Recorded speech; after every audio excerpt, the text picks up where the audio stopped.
Good morning and welcome to the Office of Children's Mental Health's briefing on our 2023 annual report. We're glad to have all of you with us virtually and appreciate everyone's flexibility in transitioning to a virtual platform because of our lovely Wisconsin winter weather. So I hope that you are safely at home and ready to join with us in taking a look at children's mental health in Wisconsin. As you can see on the screen, our agenda this morning is that we will have some opening remarks from our partner, Representative Patrick Snyder. I will do a little overview of the Office of Children's Mental Health and our work.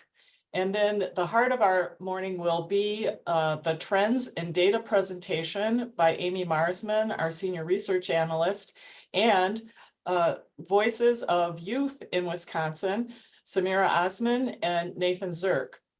Then we will have time for questions and answers.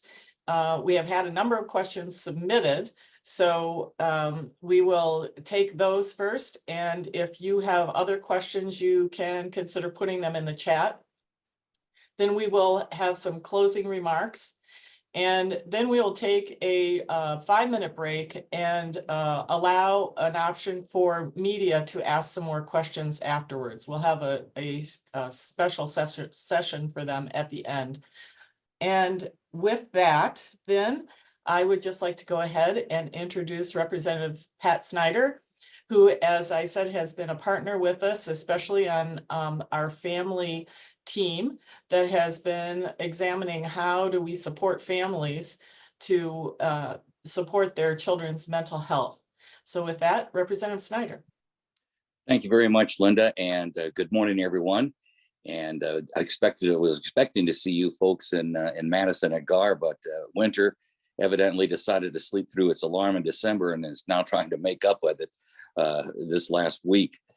But this is a very serious topic, and this is a very important update, because I've noticed in my years in the legislature, especially over the last decade, that things happening to our youth in the family, in the schools, in the environment have really picked up and leading to some alarming things that we need to address and see if we can intervene earlier so we can help them get through these periods with availability to mental health counseling, as well as ways to maybe see this ahead of time and be able to help them through this crisis.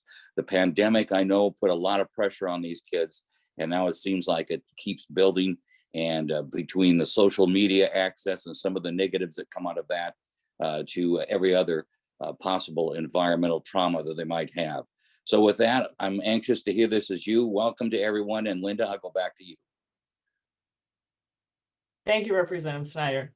And I should mention that we also are going to have some closing remarks from another of our partners, Representative Billings. So be sure to stay around for that. So to give a little bit of an overview to the Office of Children's Mental Health, we are a team of 4 people. Our responsibility is to take a look at what's happening with kids, to monitor the data around children's well-being, and then to work with others, a broad range of stakeholders, to work on improving the children's mental health system. So, as you saw in the previous slide, our team includes, in addition to myself, includes Karen Katz, our operations lead, who many of you have been in connection with because she has been really leading our teams that have been working on children's mental health and social connectedness of youth. Amy Marsman, who's our senior research analyst, and you'll be hearing a lot from later. And Andrea Turtenwall, our family relations coordinator, who works with our adults and young people with lived experience and provides a lot of other outreach for us. So with that, this again then is our assignment statutorily, and that's to coordinate mental health initiatives and improve integration across state agencies. And we do that with this vision in mind, that Wisconsin's children are safe, nurtured, and supported to achieve their optimal mental health and well-being. And also importantly, that systems are family friendly, easy to navigate, equitable, and inclusive of all people. We proceed with this work with these 4 foundational pillars in mind. Research and data, as we've already mentioned, the importance of systems change. How can we influence systems to make them better, more responsive to families and children? Youth voice and family voice is a pillar that we've actually added as we continue to look at the data around children's mental health and what is the foundation for children's well-being. Youth voice and leadership is really important. So we've added that as a 4th pillar. And of course, our collective impact pillar, which those of you who have been tracking with us know that we have always had that in mind. And with that in mind, we really reach out and work with a broad network of people. And here you see a little bit of the kinds of folks that we are working with. We've got 135 people on our Collective Impact Council that meets quarterly to learn about children's mental health and to network. We have 120 people working on our teams that have been advising us on strategic planning. We've got at least 75 people with lived experience, so those are parents and youth leaders. And we have an advisory council that is a representative of a number of areas of children's mental health, and they are advising us also on what we should bring to the forefront in our work. So with this, we want to move on to the main event here today, which is our annual report. So our 2023 annual report summarizes the status of youth mental health in Wisconsin. It highlights trends and data. And we also review in this report OCMH and its work and the partners' work throughout the year to improve children's well-being. And then we also preview a bit the kinds of things that we plan to address in the year ahead. And with that overview of what our report's about, I want to pass it on to Amy Marsman, who's going to take us through the key points of the data that we were tracking in 2023. Amy. Thank you, Linda.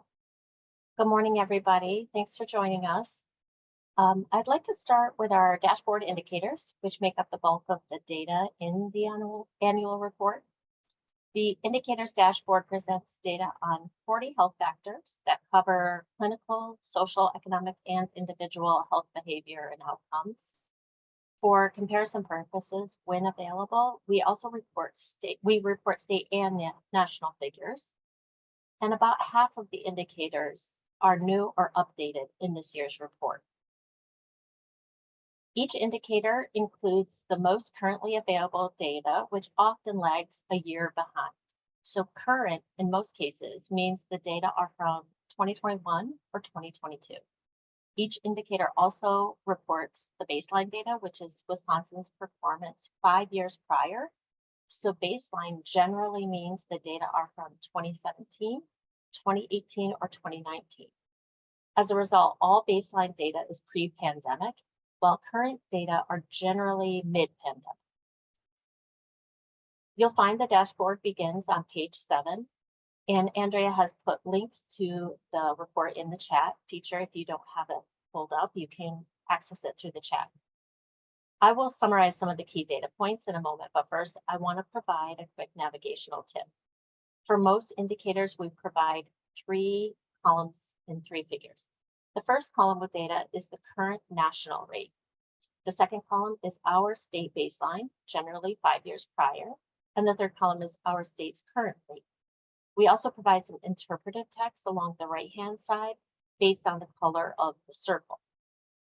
Regarding the circles, each indicator has this dashboard light to indicate whether Wisconsin is moving in the right direction or not. The red X indicates we are going in the wrong direction and the change is known to be statistically significant. The pink arrow indicates that we might be headed in the wrong direction, but the data are within the margin of error. So the change over time is either not statistically significant or the significance is unknown. The yellow dot indicates the measure did not change, or it changed less than a half of a percentage point. The light green arrow indicates when Wisconsin might be headed in the right direction, but the data are within the margin of error, which means the change over time is not statistically significant or the significance is unknown. And finally, the green check mark is great news. It indicates that Wisconsin is going in the right direction and the change is statistically significant. So let's start with the good news. Compared to 5 years prior, the number of youth living in low-income households has decreased in Wisconsin. More students are sleeping 8 hours a night, though at 28%, it is still far too few kids getting sufficient sleep. The rate of teens who drink are declining, as is the teen birth rate and foster care placements. There's been an increase in the number of school mental health professionals, including school social workers, school counselors, and school psychologists. There's also been an increase in the number of psychiatrists in Wisconsin over the last 5 years, though here too, it's not enough to meet the needs of our youth. Wisconsin has also had an increase in the number of mothers who have a higher education degree, rising to half of all Wisconsin moms, which is higher than the national rate, 44%. Next, we'll highlight some areas of concern where Wisconsin is going in the wrong direction. Compared to 5 years prior, there's been a drop in the number of 4-year-olds attending pre-K or preschool, even though 90% of brain development occurs by the age of 5. Fewer kids are participating in extracurricular activities in their schools and communities. Vaping has doubled among high school teens in Wisconsin. 1 in 10 teens have attempted suicide. And for context, suicide is now the second leading cause of death among 10 to 14-year-olds. So our tweens and youngest teens. Nearly half of all LGBTQ youth in Wisconsin seriously consider killing themselves at 48%, which is higher than the national rate.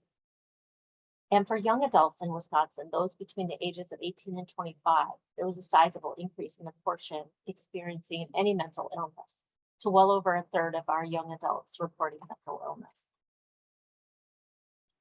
So how did we get here? What is hurting child well-being and what's helping? Youth tell us that the key stressors impacting their mental health are academic pressures and social stressors that are unique to their generation, including gun violence, discrimination, political divisiveness, and climate disasters. Research also tells us that families are stressed, mainly by financial insecurity, which directly impacts parents' ability to provide healthy food for their families and stable housing.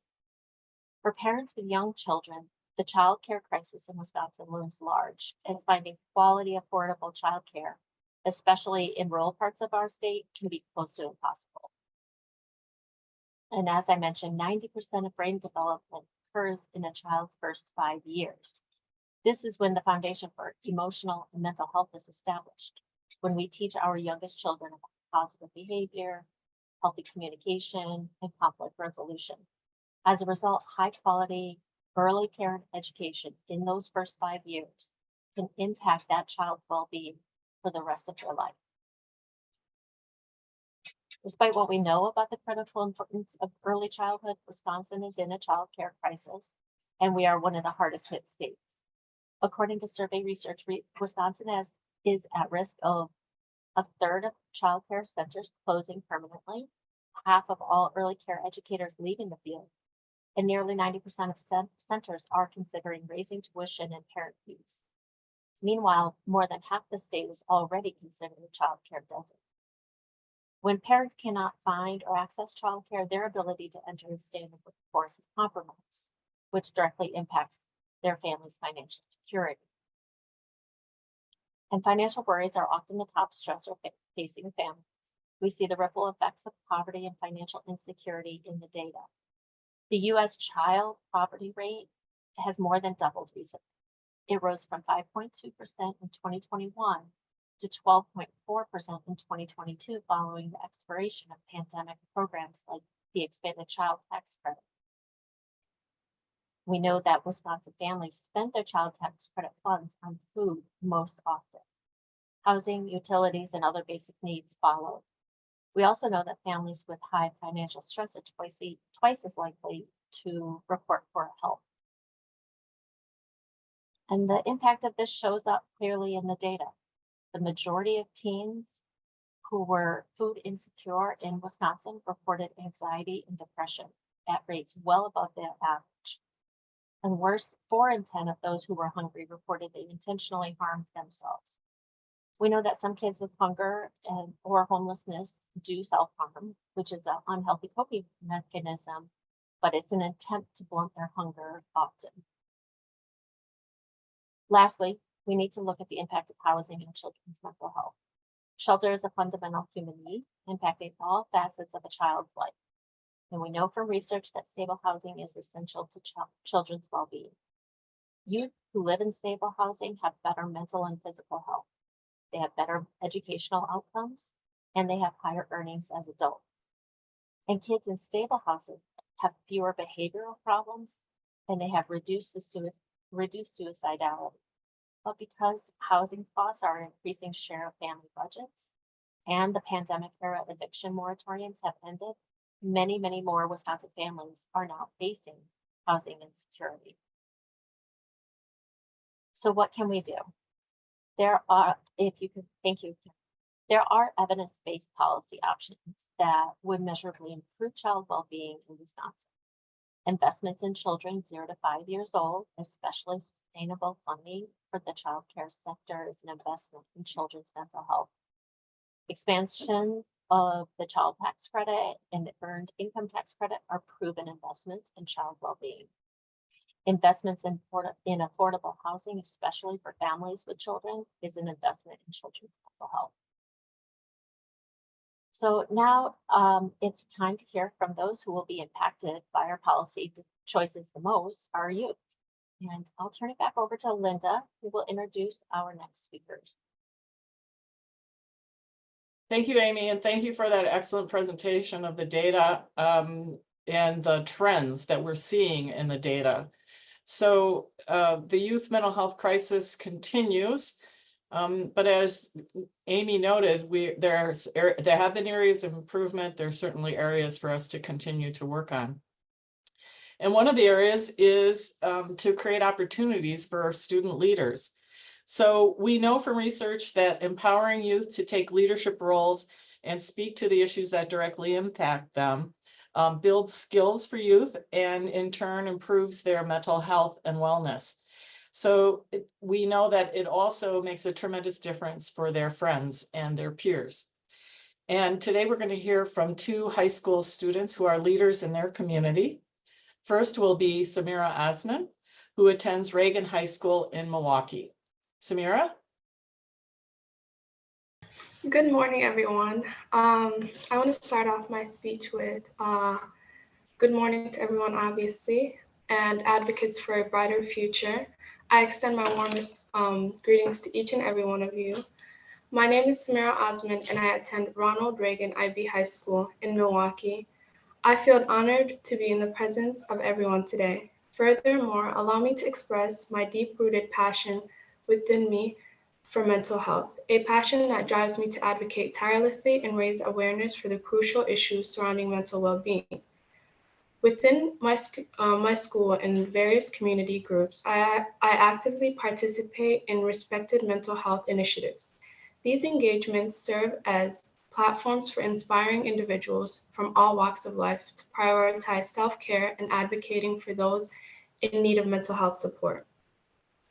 As someone of Somali origin, I have always taken pride in my cultural identity. However, it deeply saddens me to witness individuals in my community who struggle with mental illness and being unfairly labeled as crazy. And this is my drive towards mental health. I have not only seen this in my culture, but extensively in schools, workplaces, and all communities of different cultures. Coming from a background that stigmatizes and undermines the importance of mental well-being, I have developed a strong commitment to supporting my community and those around me who face mental health issues. My profound passion for mental health has paved the way for my future aspirations as a psychiatrist.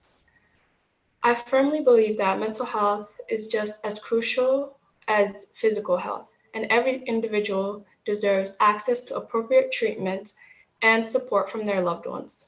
Among us are individuals who are silently suffering. I'm advocating to leave this silence behind and encourage society to normalize seeking adequate treatment and resources for mental health. It is disheartening to see the lack of available resources and treatment options for people in need, whether they are younger or older. Everyone has their own struggles. I believe that, I genuinely believe that as a society, we can greatly benefit from educating ourselves and others on this subject. Unfortunately, there have been times where we have failed to give mental health the attention that it truly deserves. Mental health is an experience that affects us all, yet we often choose to remain silent due to fear of judgment and limited access to treatment.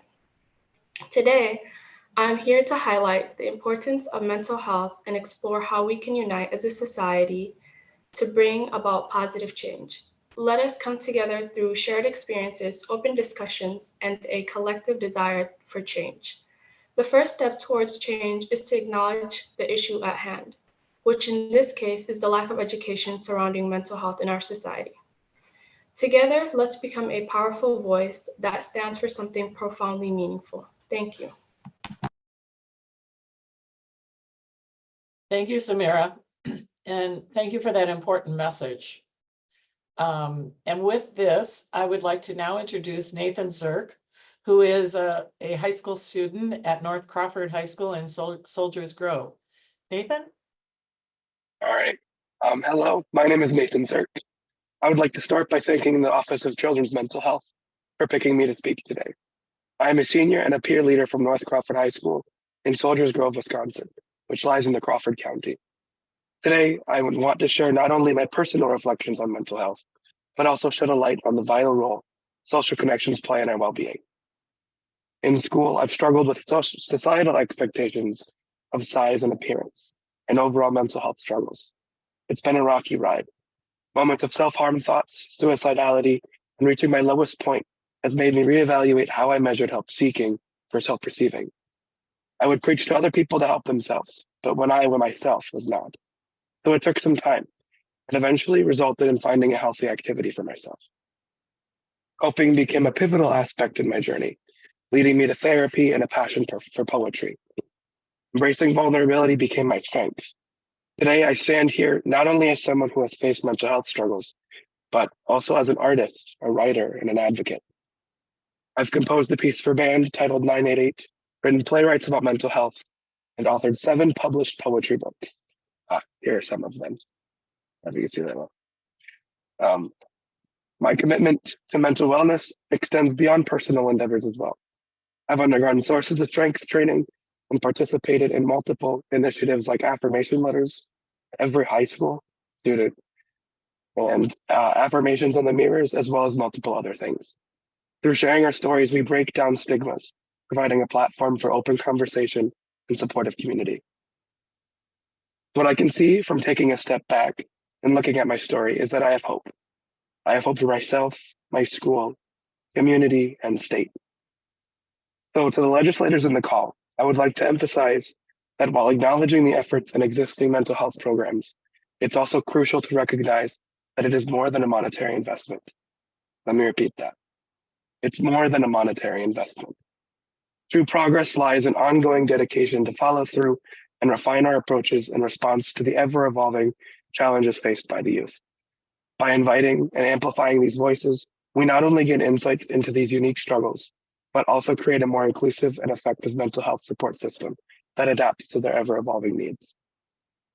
It's also important to shift our approach towards mental health programs from patronizing individual experiences with fluffy and bright colors to a more pragmatic focus on finding what truly works. This means the incorporation of viable and accessible solutions that address the diverse needs of individuals struggling with these mental health challenges.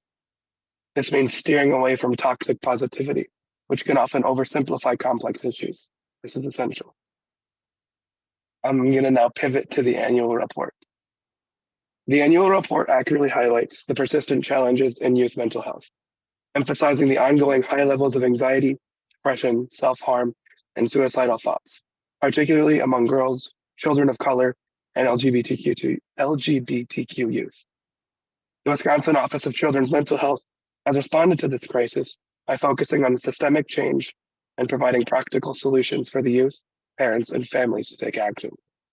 Additionally, the document sheds light on the impact of social stressors on youth mental health, emphasizing the importance of high-quality childcare, addressing poverty, and ensuring stable housing as crucial factors in supporting children's mental well-being. In conclusion, I extend my heartfelt gratitude to Linda Hall, Director of the Office of Children's Mental Health, for acknowledging that mental health is a marathon and not a sprint that changes directions. And thanks to everyone who made it possible for multiple youth speakers today, showcasing the importance of our diverse voices. I would also like to thank the people who are here today who took the time to listen to my speech. Together, let us create a Wisconsin where mental health is not just a priority, but a shared responsibility. Thank you. Thank you, Nathan. So thank you to both of you, amazing leaders, youth leaders. And I think all of you on the call today can see that we have very many people like this to help us figure out what we should be doing. And it's so important. They have much to say. They have a critical eye on what needs to be done.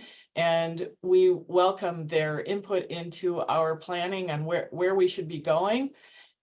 Because they, as they've indicated, they have a unique view of what this mental health crisis is about, and they are taking steps to make a difference. So thank you to Samera and Nathan for being with us today, for sharing your perspectives, and for continuing to work with us throughout the year. So with that, I want to spend a little bit of time talking about our strategic focus. We have in 2023, our focus was on social connectedness of youth. And so we want to share just a little bit about what we did, and you'll find some of this in our report. And so we spent time with teams that were looking at the 5 avenues of connectedness that we had identified and helping us think about where we could focus and where we could make a difference.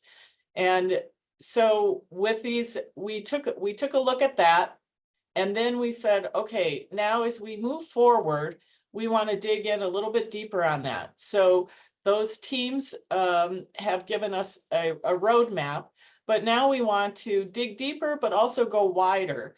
And so in 2024, we are going to do convenings around each of the 5 aspects of connectedness that we have identified.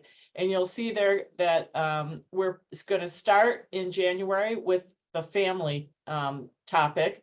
And at these convenings, we are inviting anyone is welcome to come and be a part of this. What we hope to do in these convenings is to inspire local conversation and local action around each of these areas. So you can join us for any or all of these in the upcoming year. Whether there will be more than one convening on each topic really depends upon where the group takes it.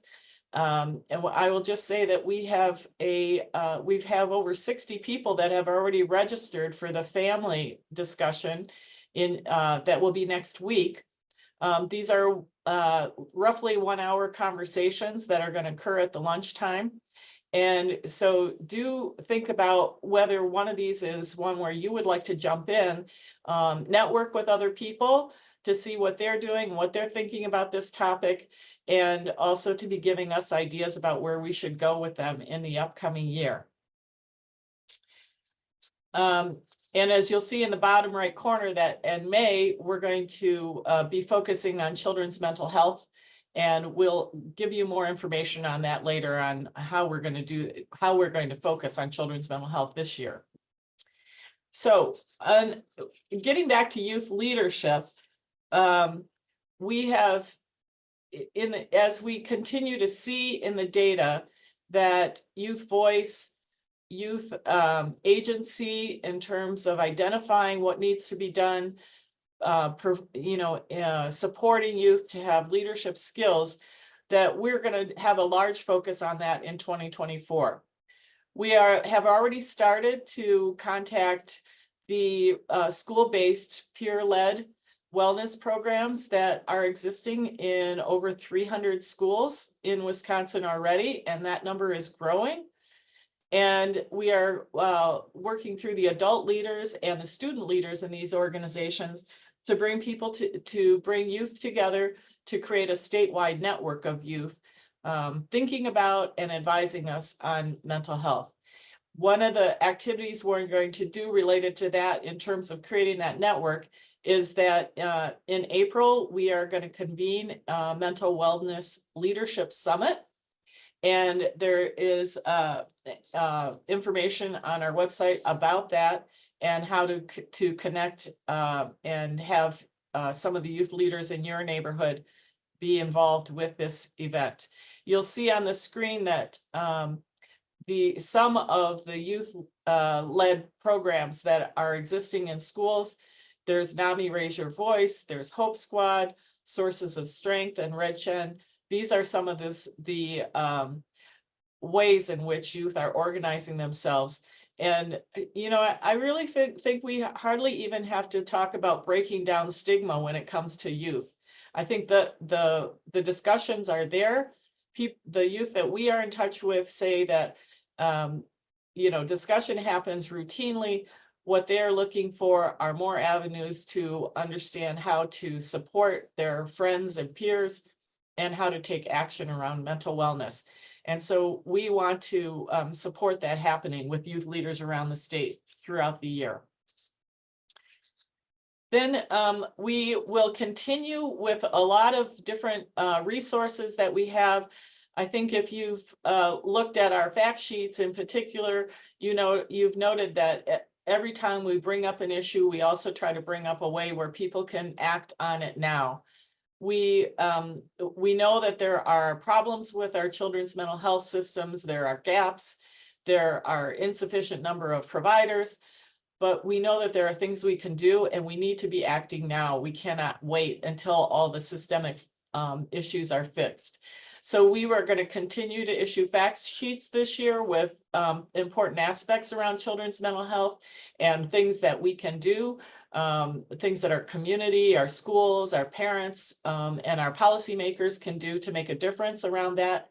We also, and you see in the upper left corner here, that we're starting a new series that we're calling Showcasing Solutions, where we are going to be highlighting local activities that are really making a difference for children's mental health.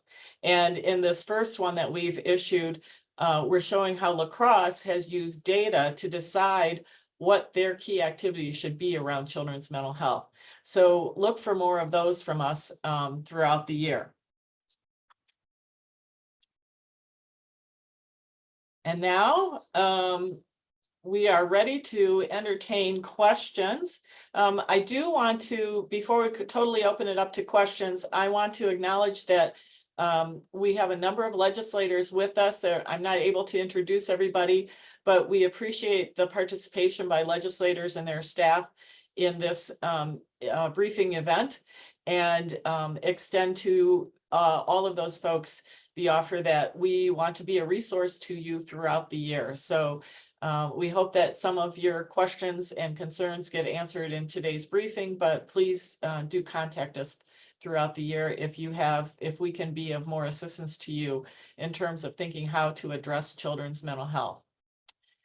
And with that, I'm going to turn it over to those who are going to be identifying the questions. Yep, this is Andrea. I'll be adding in some questions, and the first couple that we are seeing in the chat are around peer support. And so one particular question is, because suicidality is becoming so common in young people, can you talk about movements to train peers to not only identify signs and symptoms of suicide, but safely report concerns to a trusted adult? And I do want to honor that both Nathan and Samera are part of some of those groups. So if either of you would like to provide an overview of the particular group you're a part of, feel free to do that. Otherwise, I'm sure Linda can provide an overview in general of what's happening in this space.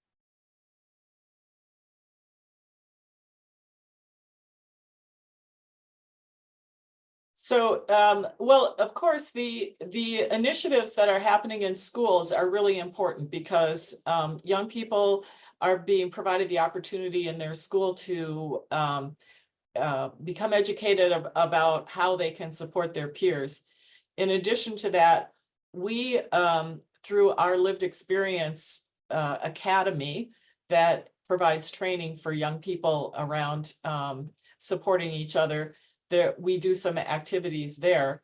And we continue to look for additional ways to increase the availability of information that helps people develop the skills to provide support to their peers. Because we know that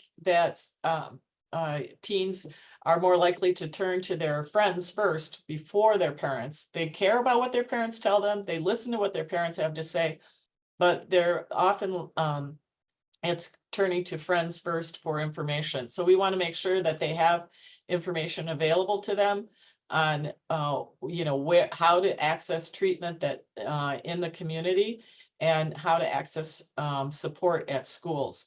So we are always putting out information about that and supporting these local programs that I think are doing a good job of letting students know what is already available. Andrea, do you have more to add to that, or do we have another question? I think a follow-up question on the peer topic was also, will there be an expansion of peer support services and training, specifically with youth and teen or parent peer specialist training? And I know one thing that Linda was mentioning was that Student Leader Summit that we are holding in April, and we will have a training called Holding Space, which is an adaptation of alternatives to suicide, which is really meant to be like a conversational approach around talking to friends or family members who are experiencing suicidal thoughts. So we, for one, are hosting a training on that in April for student leaders, but there continues to be expansion from Department of Health Services on certified parent peer specialist trainings. And I know they are looking into youth certified peer specialists, so like creating that program.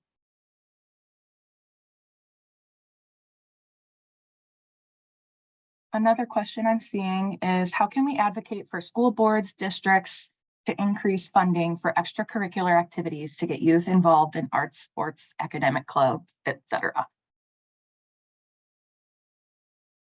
Well, certainly these youth-led programs in schools, I think are looking at some of that. Some of them have looked at various things they can do, whether it's a mental wellness day at their school. In terms of funding, it is important. It's really important for us to create more ongoing sustainable funding for mental health. And we certainly, our office is certainly open to being an advisor to youth who want to work on that, and local communities.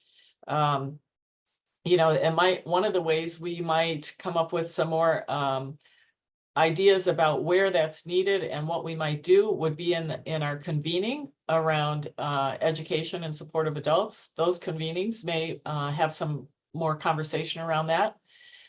So we will continue to look for opportunities to support those who want to advocate for sustainable funding for their mental health programs, because it is vitally important. And Linda, if I can add on to that, in terms of funding for extracurricular programs, we do have very clear data that shows students who are connected to an activity. It may be within the school community or outside of school. Any activity that connects them to others shows real improvements in their attendance at school, their academic performance, but most importantly in their mental health.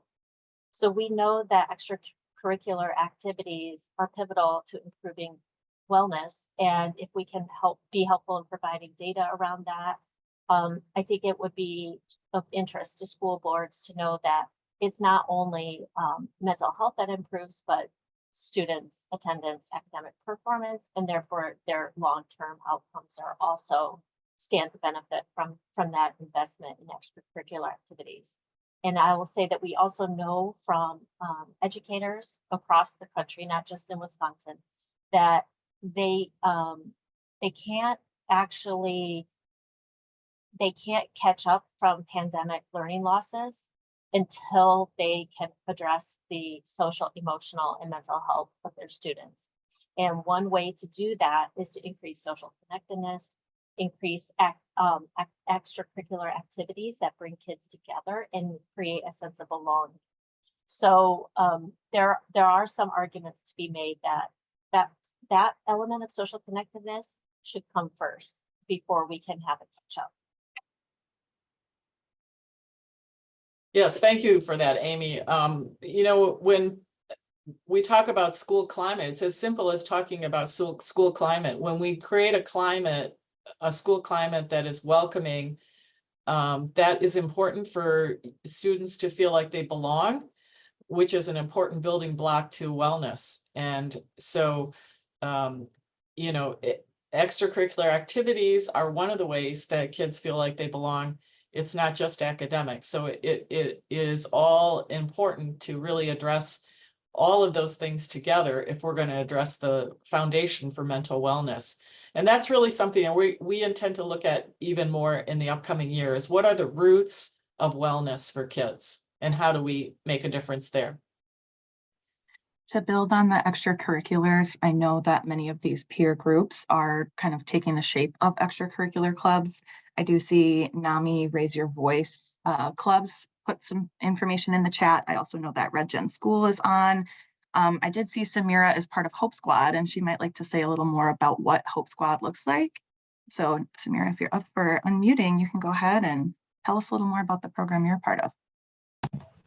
So Hope Squad is a peer-to-peer suicide prevention group within my school, and we strive to help students talk with the youth or like people their age in order to maybe share their struggles in school, especially with academic pressure.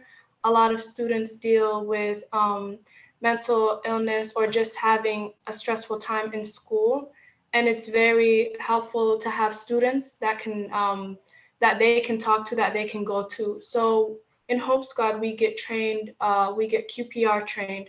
So we would question, persuade, and then refer, depending on the situation and how badly it has gotten. So if someone is, for example, thinking of suicide or anything along those lines, of course, we would talk to them at first and then kind of persuade them to maybe take a little bit of an initiative to maybe talk to the adults. And if they need help with that, we often help them with that. And that's why we're there. And afterwards, we kind of refer them to a trusted adult. And this is oftentimes either one of the psychologists, school counselor, or social worker at our school. And it's been really good at our school, and it's helped a lot of students overcome mental challenges within school. Thank you so much for that overview, Samera. And Nathan, I do want to make space if you'd like to talk about Sources of Strength. That's the other kind of big peer-led group that's happening in Wisconsin. So Nathan, go ahead. Yeah. So Sources is a peer-to-peer group that centralizes around this wheel. I don't exactly remember how many components of the wheel, but things include like healthy activities, mentors. Is it 8? Okay, thank you.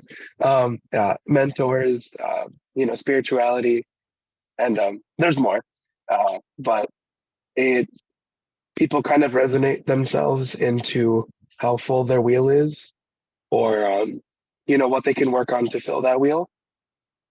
Yeah, we've done things, as I said in my speech, like affirmations on the mirrors, because some people like you're not. I think it's unrealistic to fill your complete wheel, but if you can have it as full as you can, that is the first step to being better. So things that are like subtle are what we kind of go for. We also sent out letters to all of the high school students, just saying like, you're doing great. Just that kind of those things. We also go to trainings like Hope Squad. They're summits. They're around the state, and we just learn how to, accurately handle, I guess not accurately, but efficiently handle the peer struggles. Because if you know that you're not alone in it, that can help a lot. If I can just add, I think that you're hearing from these young people that these programs don't just raise awareness. They're actually giving people the chance to learn and practice positive interactions with other students. So in going through that, we're making a difference in how kids think, and we're helping them build the skills, the leadership skills that are really critical for them, both in terms of career and in terms of a solid footing for their adult life. I mean, the data show us that when these skills and this practice makes a difference well into adulthood. And so this is really exciting. I think that it's one of the good things that's coming out of this crisis is that we are looking broadly and deeply at what do we do earlier on to allow youth to be mentally well. Let's not wait until they need therapy. What can we do now? And I think this is just very exciting to see how many youth are involved. And you can hear from Samera and Mathan what kind of leadership is happening in these groups. It's just really exciting. Yes, thank you for that, Linda. Another question that's come in the chat. Young people tend to be the ones educating their parents and caregivers about mental health needs and services. But can you speak about strides taken to reduce stigma and educate on mental health in parents and caregivers, especially in more rural parts of the state?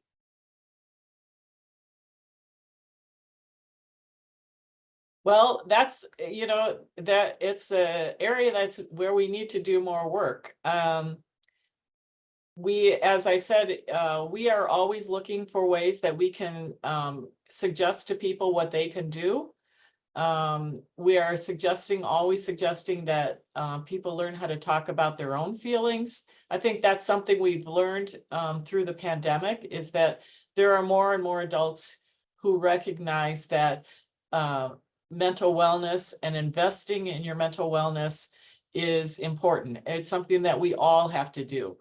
And so as that consciousness continues, we can use that to build on, for adults, breaking down some of that stigma around talking about mental illness, and encouraging people to think about how to invest in their own mental wellness, and then to speak with others about it. In some ways, it's as simple as our feelings thermometer, which if you haven't taken a look at it, you can access it from our homepage.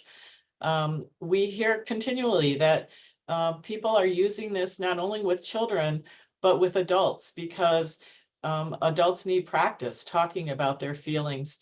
And when adults model that, that's an important coping factor that youth learn. Amy, would you have anything to add to that? Yes, thank you. I would love to build on what you already shared, Linda. And just a reminder that we do have a variety of resources and tools specifically targeted to families and parents and caregivers. And Andrea has put the link in the chat. In every fact sheet, we include parents and caregivers as the first audience of the practical applications of what we can do. Linda mentioned this earlier, that we really put a heavy emphasis on practical steps that we can all take now. And that starts with parents and families. That's children's most important relationship. So continue to look at our resources that we have.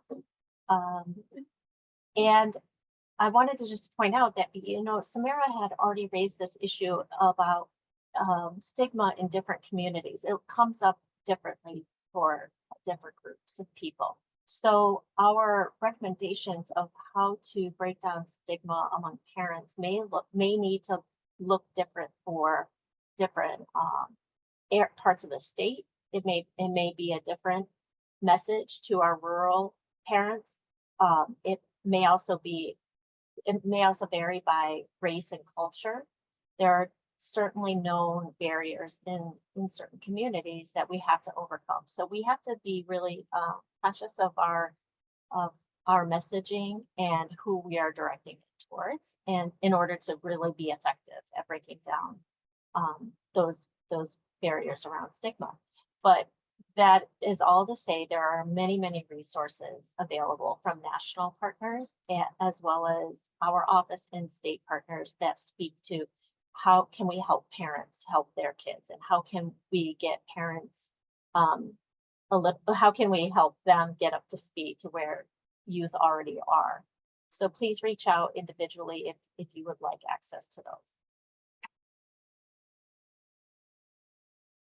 And, you know, I would just add to this is that, you know, it's one of the reasons that we do a lot of our work virtually is because we're trying to engage people from all over the state. And we don't want travel to meetings being an obstacle to getting the voices of people from more rural areas or more northern areas of the state. So it's another thing that we are doing to try to learn more about how we can engage with folks in ways that are meaningful to them and help them address mental health issues. And, you know, one of the most important facts that we've learned over the last year or so is that you can make a difference in someone's mental health, a youth or an adult, just with a 40-second interaction. And I think as we put out these simple ideas about how people can make a difference and they can practice talking about mental health, that starts to break down the walls. And that certainly is a message we have heard from young people, is that they would appreciate the adults at their school and in their community being more open to talking about mental health and sharing their experiences. So as we will continue to try to give people little ways to practice doing that and being engaged around mental health, so that we continue to break down the barriers to talking about it. So I think that we have covered the questions that have come in so far, which means we are now ready to go on to some remarks from Representative Billings, who is also a co-chair to the Legislative Children's Caucus and has been a partner of ours throughout this process. So Representative Billings. Thank you, Linda.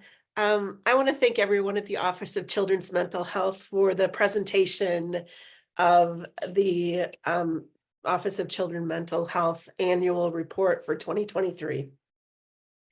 I think that this information is important. I personally used information from your past presentations with my work in the legislate as a legislator and floor speeches. So I think it's valuable that we have the opportunity to get together. When I look at the list of participants, I'm really gratified to see legislators, advocates, and caregivers names that I recognize from across the state. And I think it's important that we're here because really the more we know, the better we do to help our children. I want to recognize Governor Evers and his allocation in the recent past toward childcare to make sure that childcare counts, stays viable, and to give families relief in Wisconsin. That was mentioned in our report. And the ARPA funding that he has allocated to school mental health. As Linda mentioned, this funding runs out at the end of the biennium, so we will need legislative action. The good news is that as we saw Representative Pat Snyder here earlier, we have bipartisan support on this issue in the legislature. And in fact, just in our committee meeting, our Children and Families Committee meeting, where Pat is the chair and I'm the ranking member, we were looking at increasing funding for home visiting, which is an evidence-based program that I believe will help in prevention in the future for children in Wisconsin. I want to thank our student leaders. Thank you, Nathan. Thank you, Samera. I love that we've got two of you from either side of the state, so that Milwaukee is represented and Western Wisconsin is represented here. I think the data is important, but for me as a legislator and for most of us, we also want to hear from the people who are affected by programs and by action. And I was really excited to hear from you. I'm heartened to hear that when I was your age, children's mental health was something that was kind of hidden, and that students are now asking for more help on how to talk with their co-students about their mental health challenges, that people are much more open.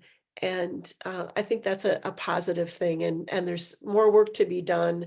And I think that students have an important voice in what should happen here. So thank you. Thanks for taking time to be here today. And then I guess I just want to thank all of you who are listening for giving your attention to this important issue. And I look forward to our work going forward. So thank you. Thank you, Representative Billings. It is so important to us in our office to have Representative Billings and Representative Snyder always staying tuned to children's mental health. And as Representative Billings said, speaking about it in committees and on the floor of the legislature, those things are so important because we need attention by those policymakers and those funders to children's mental health. And it's when we have folks engage with us in an ongoing kind of way that we can really get to getting to the strengthening those roots of mental wellness, which is really what we want to be about. So with that, I think that we are ready to conclude our briefing. And if you've been following the chat, you can see that the presentation will be available, and we will we'll be sharing as much information as we can. We are going to take a 5-minute break and then allow a space for our media partners who are here to ask any additional questions of our team or our youth.